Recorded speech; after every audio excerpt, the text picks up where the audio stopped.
A lot of this isn't going to make sense to you, and I'm sorry about that. I'm just gonna start at the beginning, with the house.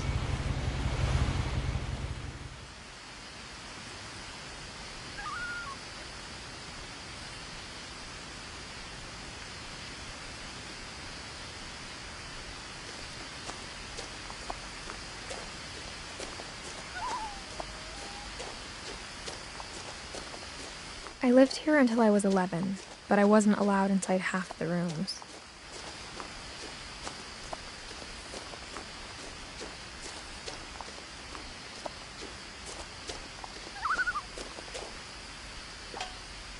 Inside the mailbox were bills from 7 years ago, marked urgent, open immediately.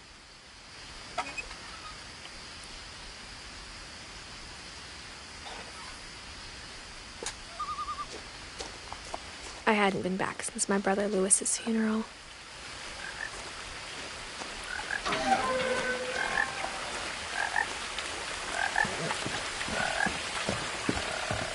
In her will, my mother left me a key but didn't tell me what it unlocked. Maybe she thought I'd know, or she thought that the mystery would be enough to bring me back.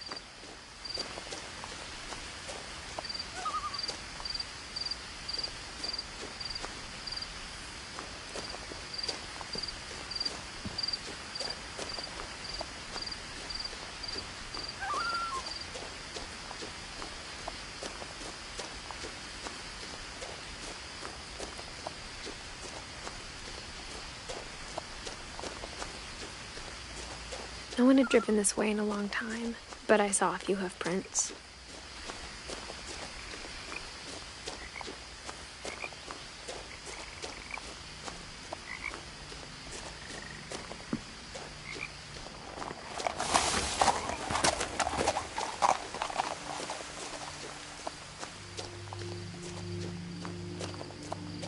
The truth is, even after I inherited the house, I never thought I'd come back to it. But now I had questions about my family that only the house knew the answers to.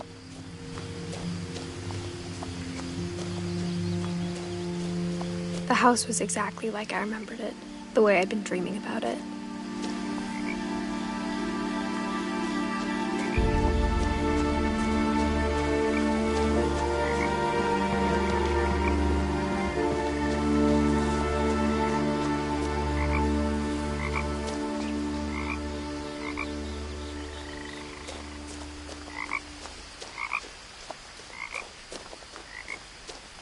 As a child, the house made me uncomfortable in a way I couldn't put into words.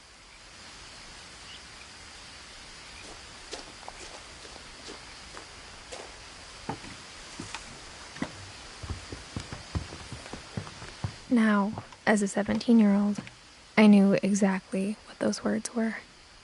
I was afraid of the house.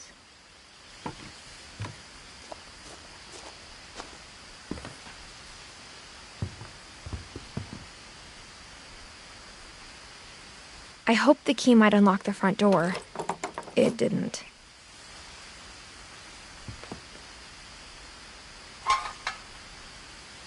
Looking in, I felt like the house itself had been waiting for me.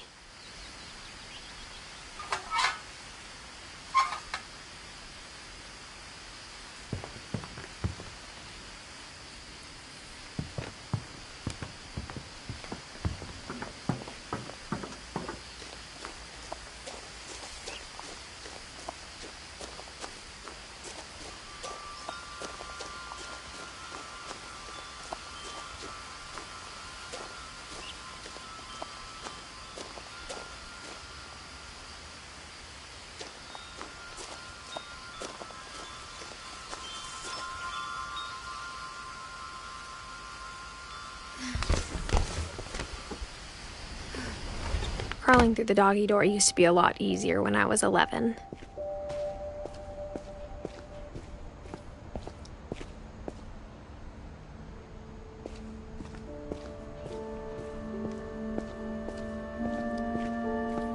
For the first time in years, I felt like I was home.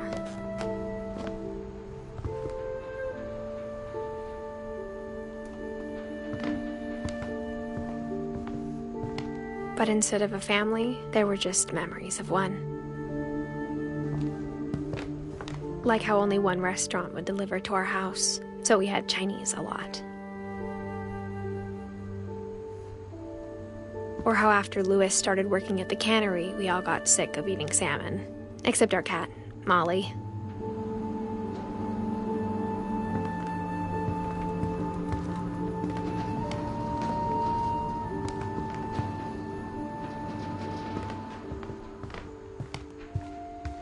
The table was still a wreck from the night we left.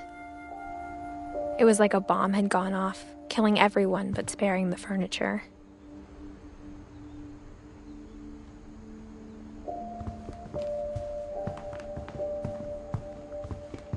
My mom was the only one of us who could imagine Great-Grandma Edie living in a nursing home.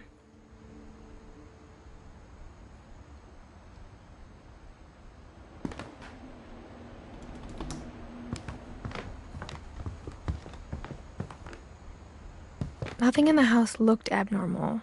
There was just too much of it, like a smile with too many teeth. Even the fireplace had a story. Edie told me the bricks came from the original house, after it sank.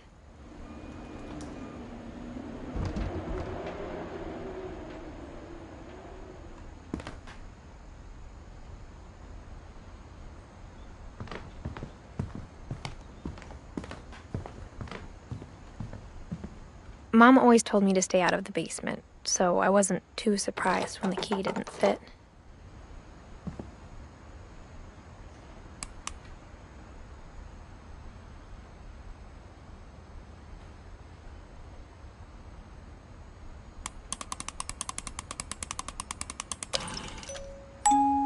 Great-Grandpa Sven built a music box for Barbara, along with the rest of the house.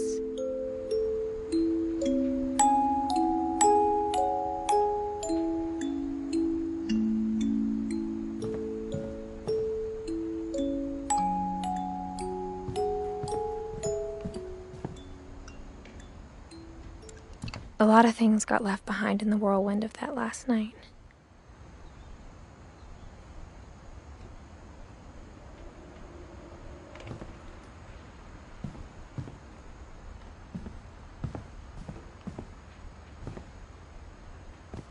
After Milton disappeared, Mom sealed up all the bedrooms. Then Edie retaliated and drilled peepholes.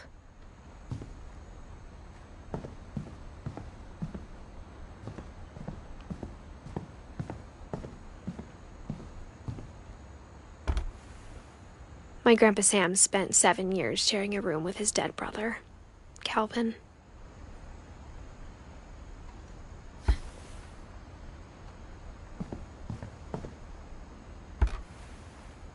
The last time I was in Edith Sr.'s room, I was 10 and she was painting my portrait.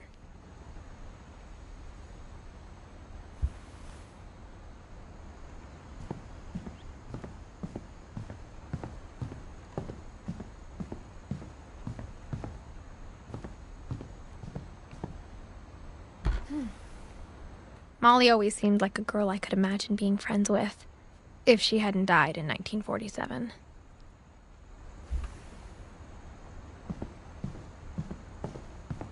I spent a lot of time playing in Great Uncle Walter's room. I think my mom sometimes regretted not sealing it up.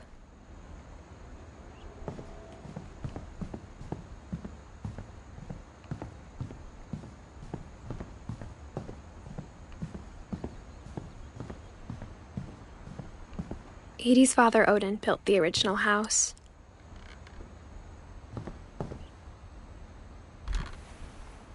Barbara was a child star for 2 years, until America grew out of it.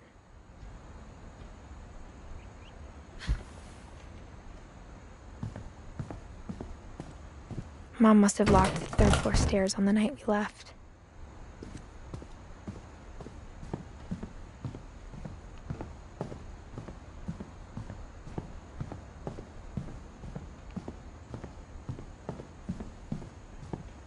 Louis told me there were secret passages, but I never believed him.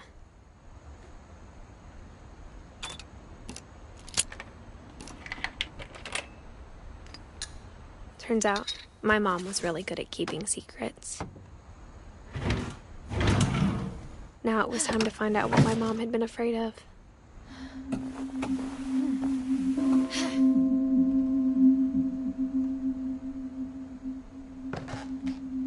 Reading this, maybe it sounds like I had a plan, but I had no idea what was behind that door.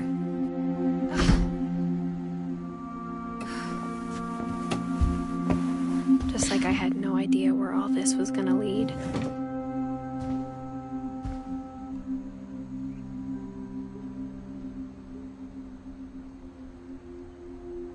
I grew up looking at Molly's room through the peephole.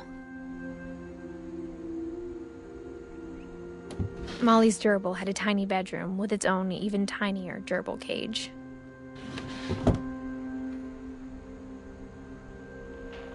Being inside for the first time, I felt like I'd stepped behind a painting.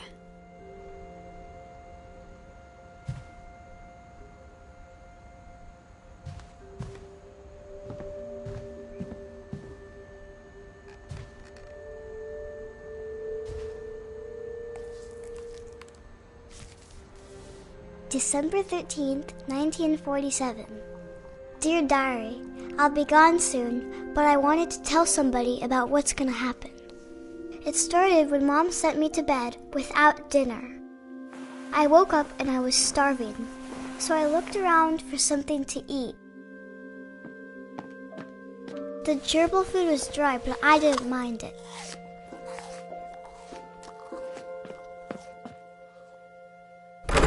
Mom, can I come out now? Sweetheart, it's late. Go to sleep.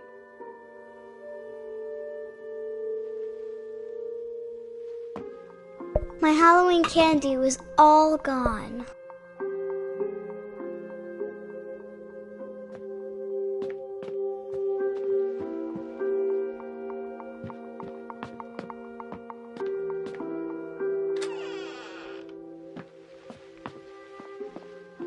I kept eating and eating.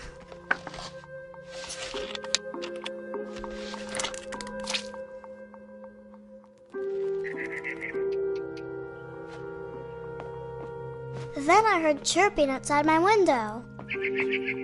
It was a barn swallow going back to her nest.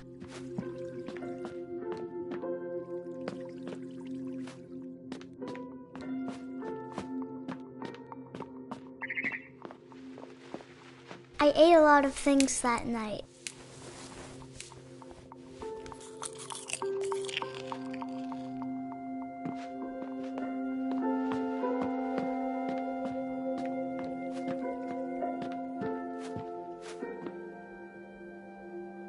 I reached out for her.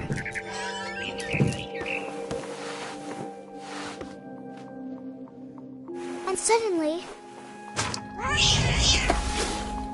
I was a cat.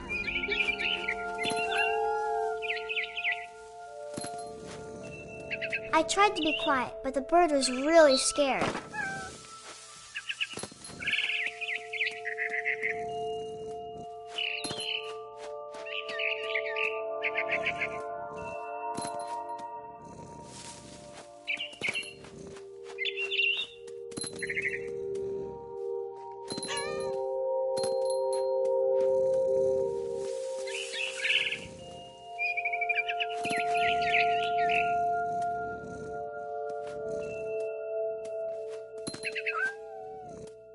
The babies were all gone.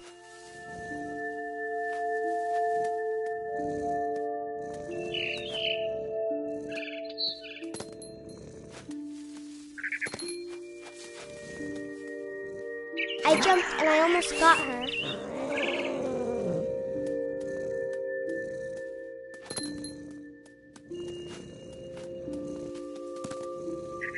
I could tell she was getting really tired.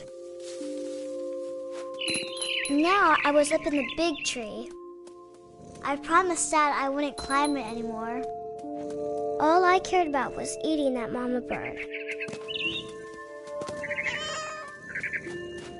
I gobbled her up. And suddenly, I was an owl. First, all I heard was the wind. Then I heard little teeth nibbling in the grass.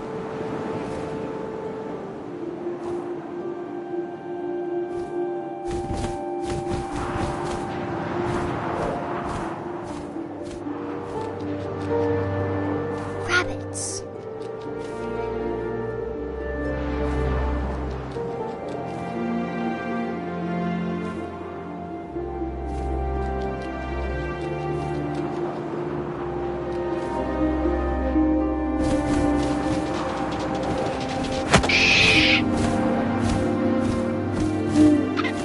I imagined his face looking up and seeing mine through my talons. I swallowed him up, and I didn't chew one bit. Then I flew off to find something bigger.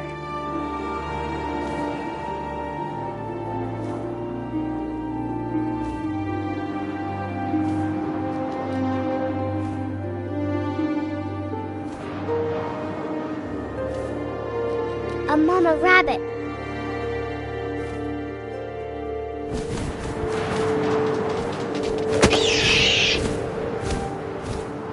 She was almost too big to carry. I started choking, but I couldn't stop eating. And suddenly, I was a shark.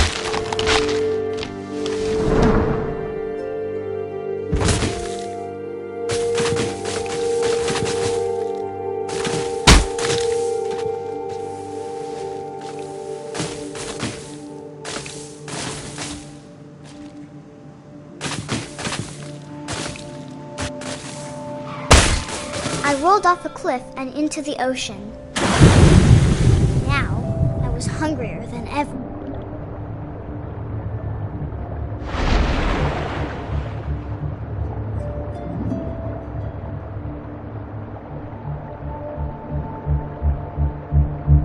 I wanted fat, juicy seals.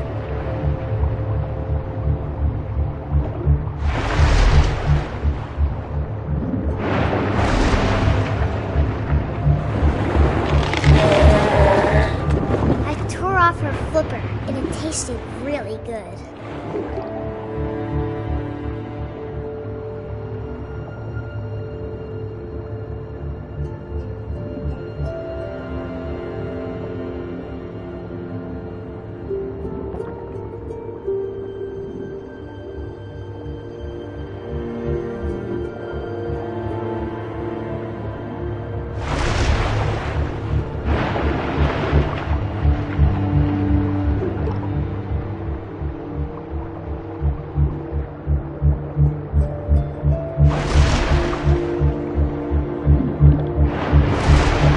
Grabbed on tight.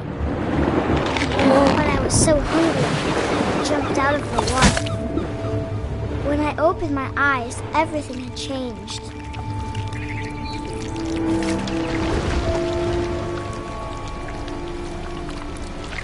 Now I was a monster, and I smelled people everywhere.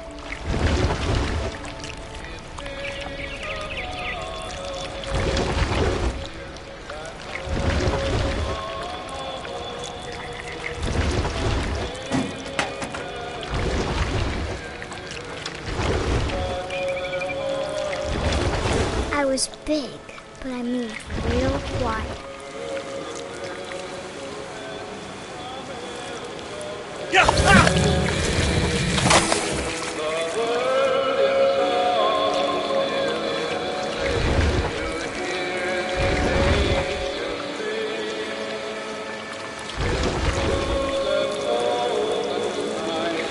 I wanted to stop, but also I didn't.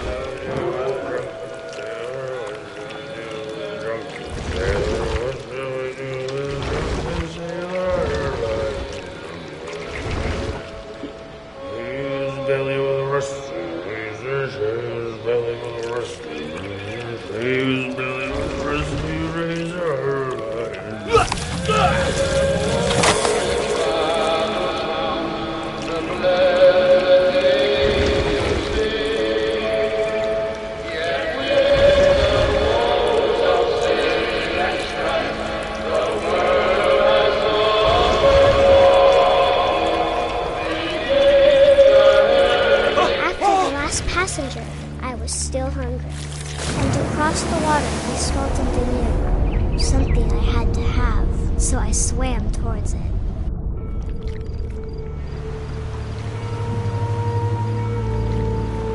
I slithered onto the sand, and the good smell went into an old pipe.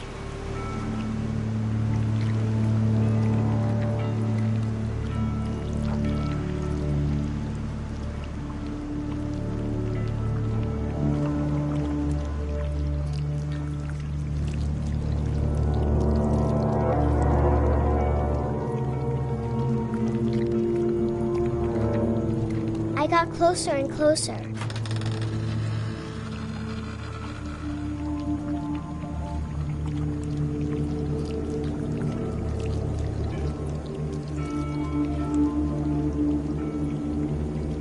All my stomach started growling. And suddenly, I was me again.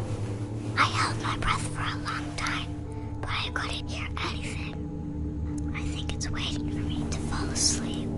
But it's not going to wait much longer. It needs to feed, and we both know I will be delicious.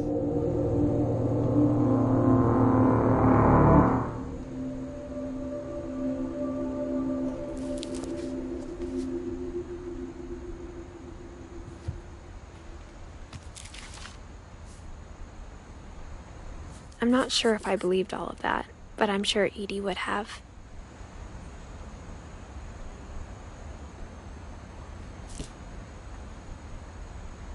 I got the sense Edie had spent a lot of time here before my mom sealed the doors.